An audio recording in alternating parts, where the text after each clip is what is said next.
Assalamualaikum warahmatullahi wabarakatuh. Di sini saya Muhammad Arif Hambali, nomor mahasiswa 2062401008. Juga teman saya Ulfi Hanif Hapsari 2062401012.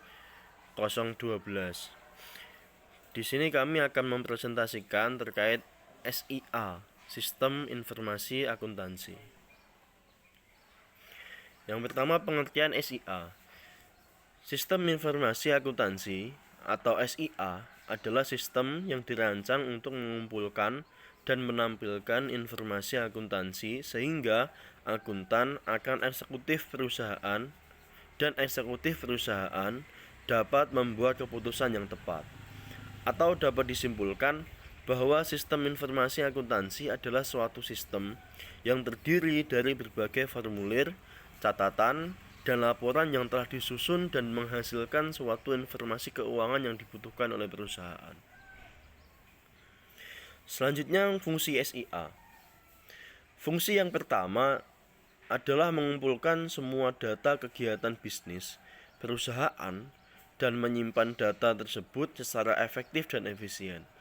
Selain itu, SIA juga dapat mencatat semua sumber daya yang berpengaruh terhadap usaha tersebut dan semua pihak yang terkait. Dengan fungsi ini, tidak akan ada suatu hal dalam perusahaan yang tidak tercatat. Fungsi yang kedua yaitu mengambil data yang diperlukan dari berbagai sumber dokumen yang berkaitan dengan aktivitas bisnis. Data yang sudah tersimpan akan lebih mudah diambil karena setiap detail dari data sudah terekam dengan SIA. Fungsi yang ketiga yaitu membuat dan mencatat data transaksi dengan benar ke dalam jurnal-jurnal yang diperlukan dalam proses akuntansi sesuai dengan urutan dan tanggal terjadinya transaksi. Pencatatan ini bertujuan untuk mempermudah pihak-pihak yang membutuhkan dalam pengecekan semua transaksi sehingga jika terjadi suatu kesalahan dapat dikoreksi dengan mudah dan dapat diketahui penyebabnya dengan cepat. Fungsi selanjutnya yaitu mengubah sekumpulan data menjadi informasi keuangan yang dibutuhkan perusahaan. Informasi ini berbentuk laporan secara manual maupun secara online yang diperlukan oleh semua pihak.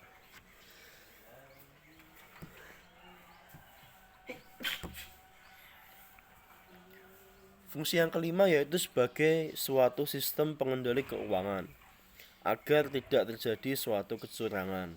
Dengan sistem ini, keuangan perusahaan dapat dilacak dengan pasti karena sistem pertanggungjawaban yang detail. Fungsi ini dapat menjaga aset perusahaan dan mengurangi risiko untuk penggelapan aset oleh semua pihak terkait. Kemudian, komponen SIA. Komponen yang pertama yaitu input block. Input block merupakan komponen SIA yang berupa proses memasukkan data ke dalam sistem. Dalam hal ini, semua dilakukan mengikuti aturan dan cara tertentu, mulai dari identifikasi, kemudian otorisasi, kemudian tata letak, serta pengolahan.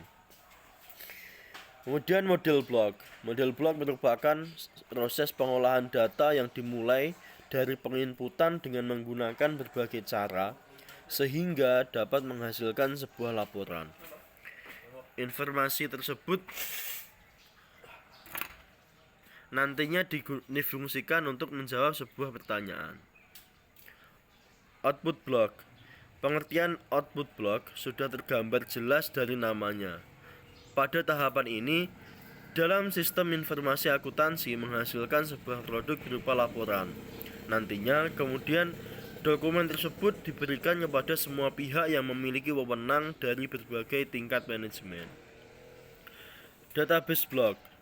Seperti namanya, blok ini berarti tempat untuk menyimpan segala bentuk data, namun semuanya akan disimpan berdasarkan kategori masing-masing.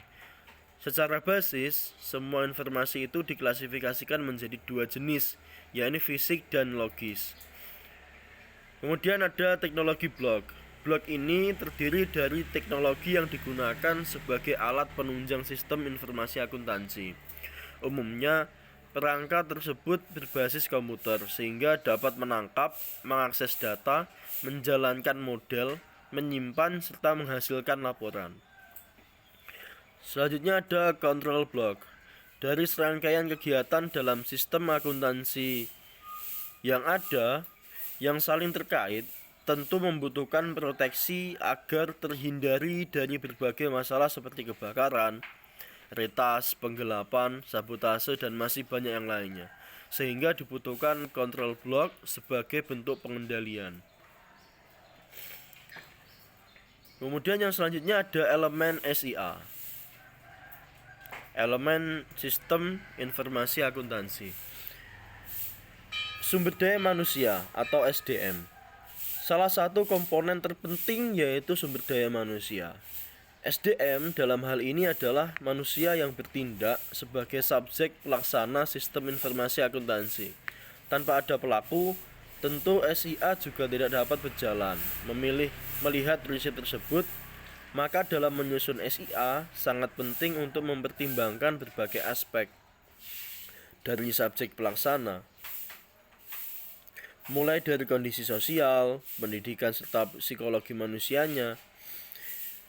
Kemudian juga aspek lain. Jika kualitas SDM bagus, pastinya cepat dalam memahami proses bisnis. Kemudian yang nomor 2 terkait prosedur akuntansi. Komponen dari SIA berikutnya yaitu prosedur yang mencakup prinsip, standar, serta budaya perusahaan. Dalam menyusun sistem akuntansi, penting untuk mempelajari dan memahami macam-macam akuntansi. Dari sekian banyak macam-macam akuntansi, pilihlah dan susunlah formulasi baru sesuai dengan kebutuhan perusahaan. Selanjutnya, masukkan rancangan tersebut menjadi sebuah prosedur dalam SIA. Kemudian formulir data, pengkodean, serta basis data. Formulir pengkodean, dan basis merupakan komponen SIA yang saling berhubungan secara langsung. Tool-tool tersebut memiliki fungsi untuk menangkap data, baik berupa daftar, skema, program maupun uraian dari bahan yang terkumpul. Kemudian dilakukan pengkodean sehingga menghasilkan kumpulan data dengan berbagai kategori dan saling memiliki keterkaitan. Nantinya berkas-berkas itu akan disimpan dalam komputer. Selanjutnya software dan hardware akuntansi. Seperti diketahui, SIA memiliki kaitan erat dengan akuntansi sehingga untuk mendukung penerapannya agar belajar lancar, maka membutuhkan software. Cara mendapatkan perangkat lunak tersebut cukup mudah melalui mitra bisnis. Demi mendukung penerapan SIA berjalan lancar, tidak cukup hanya dengan software saja, namun juga membutuhkan hardware. Peranan perangkat keras ini sangat penting untuk melakukan berbagai tugas seperti memproses data, menerima input serta menyimpan informasi. Kemudian selanjutnya manfaat SIA. Yang pertama manfaat SIA antar departemen. Salah satu manfaat adanya SIA yakni dapat dirasakan oleh antar departemen. Seperti diketahui, dalam sebuah perusahaan tentu setiap bagian memiliki tugas masing-masing, namun saling memiliki keterkaitan. Dengan adanya SIA, penyaluran informasi yang dimiliki oleh bagian tertentu bisa dengan mudah dan cepat diakses departemen lainnya. Tentunya kemudahan proses tersebut membuat pengerjaan tugas menjadi lebih efektif dan efisien. Manfaat yang kedua yaitu SIA secara keseluruhan. Selain membawa manfaat bagi antar departemen, dengan berjalannya sistem informasi ini memberikan berbagai hal baik. Salah satunya yakni SIA mendukung pemrosesan transaksi bisnis harian perusahaan menjadi lebih efektif dan efisien. Tidak hanya itu, sistem pelaporan keuangan dan manajemen yang merupakan bagian dari SIA dapat menghasilkan laporan valid dan bisa dipercaya. Dengan begitu, bahan tersebut dapat dijadikan bahan pertimbangan dalam mengambil sebuah kebijakan atau keputusan.